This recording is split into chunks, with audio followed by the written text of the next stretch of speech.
Saudara-saudara yang saya muliakan, ketika kita memasuki ranah kesufian, kita mengenal yang namanya jalan kesufian atau jalan taqarruban yang disebut dengan tarekat. Dan yang namanya tarekat itu tidak akan lepas dengan yang namanya baiat. Sebetulnya apa sih baiat itu? Baiat adalah ketika seorang salik atau seorang murid itu mengangkat seseorang untuk menjadi pembimbingnya. Dan sang pembimbing itu mengakui sang murid atau sang salik itu dalam lingkup bimbingannya. Kemudian dalam pembimbingan itu disambungkan kepada sanad yang dibawa oleh sang guru mursyid tersebut, di mana sanad itu menyambung kepada Rasulullah Shallallahu Alaihi Wasallam. Sang mursyid mempunyai satu tanggung jawab keilmuan dengan satu bukti bahwa dia di dalam mengajarkan ilmu kesufian, ilmu ketorikotan, kehakikatan dan kemakrifatan itu betul-betul ada silsilah ilmunya dari Nabi Muhammad Sallallahu Alaihi Wasallam sampai ke beliau itu ada silsilah ilmunya. Itulah yang disebut makna sederhana dari baiat. Dan setelah baiat itu ada yang namanya talqin. Di sang murid ini ditalqin oleh sang guru, dibimbing sesuai dengan kadar keadaan sang salik. Ya, diberi satu tirakat-tirakat yang sudah diramu agar dengan tirakat-tirakat tersebut bisa memperjalankan jiwa sang salik, sang murid untuk bisa memperjalankan dirinya menuju kepada alam purbah. Dalam hal baiat ini ada banyak ciri-ciri bahwa baiat itu sukses. Ada juga ciri baiat itu kurang maksimal, ada.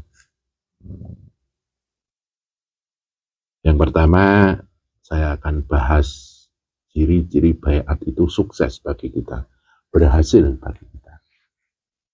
Yang pertama adalah ketika kita menghadap kepada seorang guru. Awalnya kita nggak suka yang namanya laku-laku tirakat untuk mendekatkan diri kepada Allah. Akhirnya kita menjadi suka.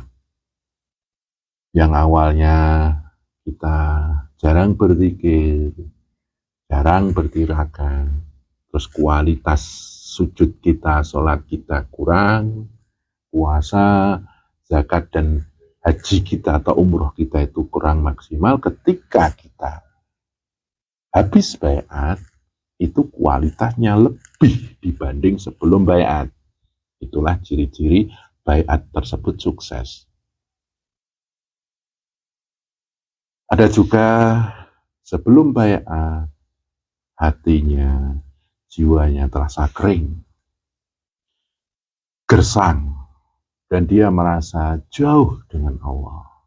Setelah baiat, dia menemukan satu pencerahan, satu cahaya dalam pribadinya, dalam jiwanya. Dan akhirnya dia menemukan satu titik terang dan titik pencerahan dalam perjalanan hidupnya.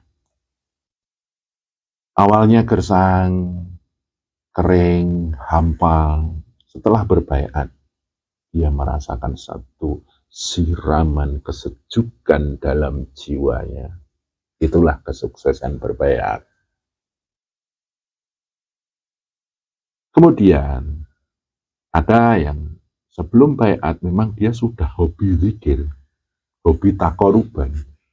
Dengan zikirnya, dengan sholatnya, dengan puasa, dengan zakatnya itu dia merasakan nyaman. Dia merasakan nikmat dalam peribadatannya. Dan setelah baiat, dia merasakan lebih nikmat. Dia menemukan lebih banyak kelezatan dalam peribadatannya. Sehingga karena kelezatan, kenikmatan dia bertakoruban, beribadat, bertirakat, maka akan muncul rasa cinta atau hub, cinta kepada Tuhannya. Dia akhirnya kenikmatan, kelezatan dari kelezatan dia kumpulkan dalam tirakat peribadatannya, akhirnya menjadi satu titik rasa cinta kepada Allah, dan rasanya luar biasa. Itu juga ciri-ciri bahwa baiat itu berhasil. Ditambah lagi apa yang selama ini dalam peribadatannya dia merasa gamal, dia merasa ragu, dia merasa ganjel. Kemudian setelah di baiat dia merasa plong, los, jelas. Akhirnya muncul satu keyakinan, iman yang paling awal, yaitu ilmu yakin. Secara keilmuan dia tambah yakin. Kemudian setelah dijalani dia menemukan bukti-bukti keyakinan tersebut dengan yang disebut ainul yakin. Kemudian dia menemukan keyakinan yang sebenar-benar yakin, yaitu hakul yakin. Kemudian keyakinan itu akan menetap dalam dirinya yang disebut isbatul yakin. Setelah berbaiat, keimanannya tambah tebal, keimanannya tambah lekat dalam jiwanya. Itulah kesuksesan dalam berbaiat. Nah, yang kedua, setelah berbaiat, kok nggak maksimal hasilnya? Itu ciri-cirinya apa? Ya, setelah baiat, dia tidak menemukan rasa nikmat dalam zikirnya. Yang awalnya dia berzikir terasa nikmat, malah justru berkurang. Ya, terus setelah berbaiat, yang dulu hatinya gersang, kering, setelah baiat sama aja, tidak ada efeknya. Berarti baiatnya kurang maksimal. Saya nggak bicara itu gagal, enggak. Tapi dia masih butuh proses lama untuk membangun kesempurnaan dia dalam berbaiat. Ada juga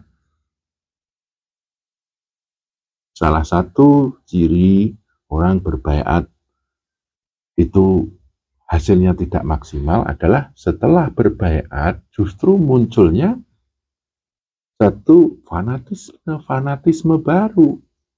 Jadi dia merasa bahwa ilmunya paling benar, ilmunya paling baik, ilmunya paling hak dibanding yang lainnya. Dan dia merasa lebih dibanding yang lainnya. Akhirnya lupa muhasabah. Padahal kalau kita ingin taqarruban kepada Allah, kita harus muhasabah. Mana sih sisi lemah saya? Kelemahan saya di mana? Mungkin perjalanannya tidak membentuk satu kebaikan-kebaikan. Maka diarahkan kepada hal-hal yang baik. Mungkin perbuatannya, tingkah lakunya, ucapannya merendahkan dirinya, diarahkan kepada yang memuliakan. Kemudian tingkah lakunya, ucapannya, perbuatannya menuju ke hal-hal yang kotor, maka dia mengalihkan kepada hal-hal yang dapat mensucikan jiwa, tazkiyatun nafas, tazkiyatul qulub, mensucikan jiwa, mensucikan hati. Kemudian yang selama ini dia jalani hanya menumpuk satu qadha dan qadar yang akhirnya berending menuai sesuatu yang buruk bagi dirinya, sesuatu yang menghimpit dirinya, sesuatu yang menyesakkan jiwanya, akhirnya dia arahkan kepada satu jalan yang membuat jiwanya bebas, luas bersama Allah yang maha luas. Maka dari itu, yang namanya masuk tarekat, berbaiat, kemudian berguru, itu ada satu konsep hijrah. Hijrah dari mana? Dari yang dulu mengarah kepada keburukan, mengarah kepada kebaikan. Dari yang dulu mengarah kepada kekotoran, mengarah kepada kesucian. Dulu yang mengarah kepada kehinaan, mengarah kepada yang kemuliaan. Yang dulu mengarah kepada ketidakjelasan, sekarang mengarah kepada satu keyakinan yang menjadi satu bangunan keimanan. Itulah hijrah. Dan ini perlu muhasabah. Lawannya muhasabah adalah munculnya keakuan-keakuan dalam dirinya. Nah ini, orang yang berbaiat, kemudian dia belajar kepada sang guru, yang muncul adalah keakuan-keakuan yang butuh pengakuan, berarti baiatnya kurang maksimal. Maka dari itu, saudaraku, dari apa yang saya jelaskan ini, mungkin bagi sedulur-sedulur yang sudah berbaiat,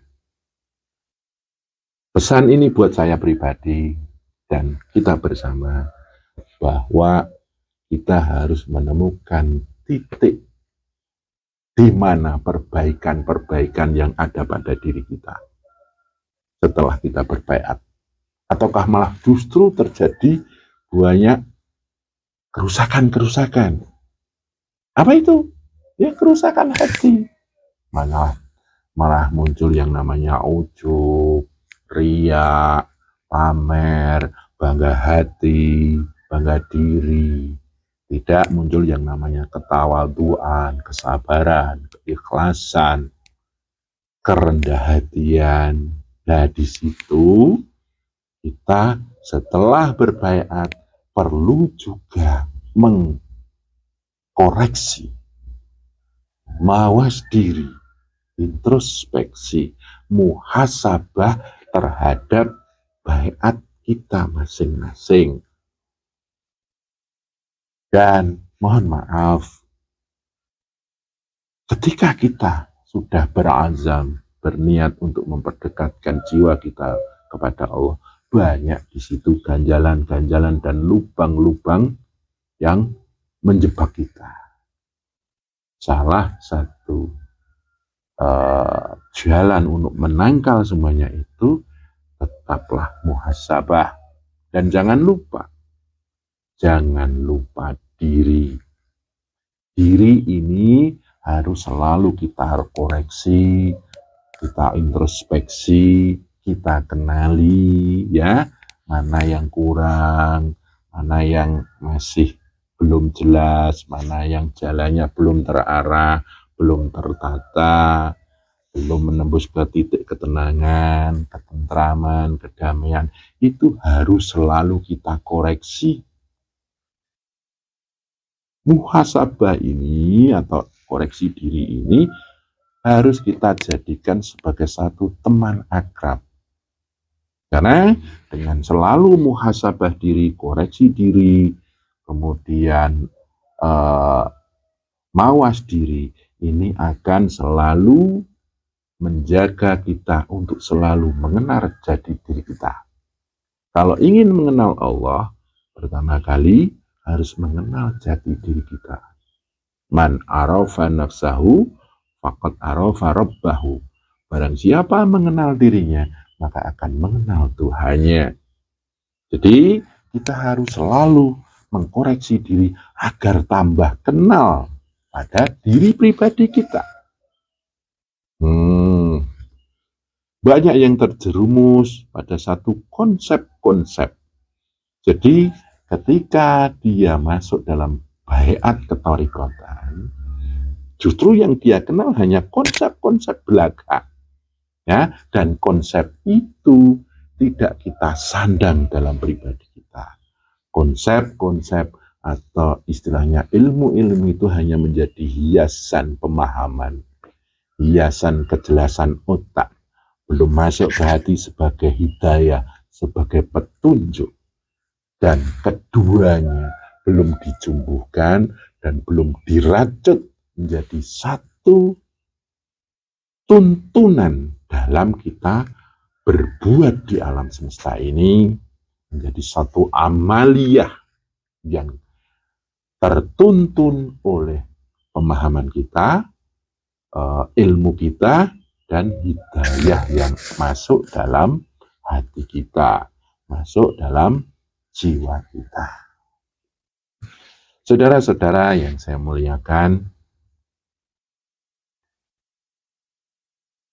saya mengungkapkan ciri-ciri keberhasilan dan ciri-ciri ketidakmaksimal dalam berbaiat ini, supaya ini bisa menyadarkan saya pribadi dan sedulur-sedulur semuanya, bahwa setelah kita berbaiat dan bertalqin, kemudian berguru pada seorang guru mursyid, itu perlu proses panjang. Dan proses panjang ini harus kita lalui dengan alami. Kita lalui dengan menjauhi sandungan-sandungan, menjauhi jebakan-jebakan, menjauhi lubang-lubang yang membuat kita terpeleset. Akhirnya justru setelah berbaiat menjauhkan jiwa kita kepada Allah. Banyak sekali hijab-hijab yang harus kita urai dengan kita berbaiat dan bertalqin, berguru kepada guru mursyid. Jangan sampai setelah kita berbaiat, bertalqin, dan berguru kepada sang guru mursyid, malah justru muncul hijab-hijab baru. Hijab nafsu contohnya, ya, itu banyak egoisme yang di situ mengendarai sang nafsu yang kurang ditundukkan, nafsu-nafsu yang tidak terkendali. Banyak sekali hijab-hijab dalam otak kita. Hijab yang paling kuat adalah hijab putih. Apa hijab putih itu? Hijab putih itu salah satu contohnya adalah pemahaman-pemahaman yang kita kumpulkan dan belum kita laksanakan dalam tirakat ibadah kita. Hanya sebuah konsep yang masuk dan akhirnya tidak dimasukkan ke hati sebagai petunjuk dan belum kita laksanakan sebagai tuntunan dalam kita menjalani hidup ini. Akhirnya apa? Ada satu keadaan di mana kita paham, belum dimasukkan ke hati sebagai hidayah, belum kita laksanakan, kita aplikasikan, kita sudah merasa itu sudah dilakukan. Dan ini banyak terjadi. Ya, kita paham, terus kita sudah merasa bahwa kita itu sudah nyampe. Kita paham, terus akhirnya kita merasa kita sudah melakukan ilmu tersebut. Padahal kita paham itu baru pintu awal. Pintu selanjutnya jadikan sebagai hidayah, petunjuk. Pintu selanjutnya jadikan sebagai tuntunan dalam kita menjalankan hidup dan berkehidupan, menjalankan tirakat peribadatan. Itulah akhirnya dari baiat, talqin, dan berguru ini akhirnya menjadi satu proses perjalanan jiwa untuk menuju kedekatan jiwa, kedekatan pribadi kepada Allah.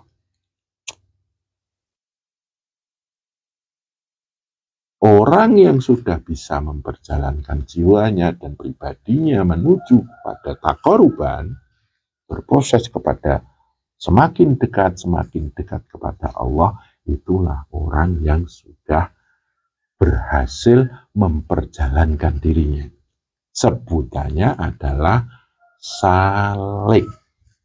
Lakunya disebut suluk.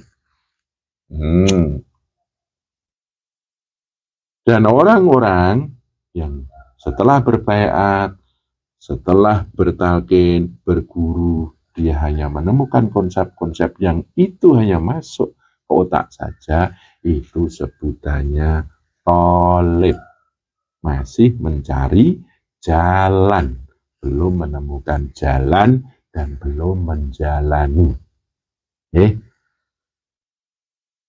Maka dari itu, mantapkan dulu kalau ingin berbaiat, ingin bertalqin, ingin berguru. Ya, setelah engkau berbaiat, engkau bertalqin dan berguru, benar-benar nyatakan itu semua. Tujuan awal kita adalah mendekatkan diri kita kepada Allah. Dan orang yang dekat dengan Allah pasti disayang Allah, pasti diliputi oleh Allah yang maha menolong, Allah yang maha welas asih, Rahman Rahim, ya, Allah yang maha menjaga, Allah yang maha melindungi, dan itu luar biasa.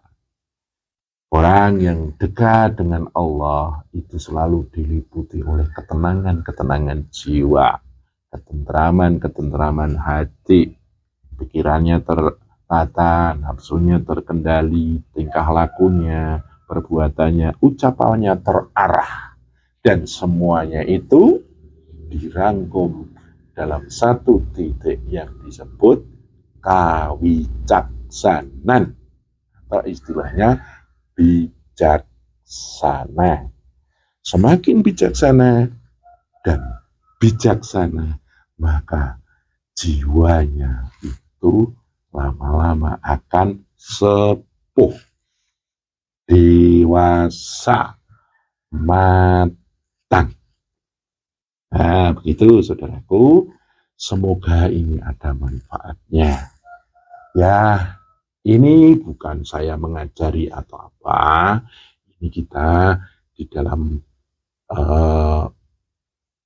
perantara YouTube ini kita gunakan untuk saling berbagi. Apa yang saya miliki saya bagikan kepada panjenengan, dan kalau saya bisa belajar kepada panjenengan, saya akan membuka hati untuk mengambil pelajaran-pelajaran itu. Dan harapan saya semoga ini bermanfaat. Dan seandainya ada kurang sopannya, kurang lebihnya, saya mohon maaf. Matur nuwun.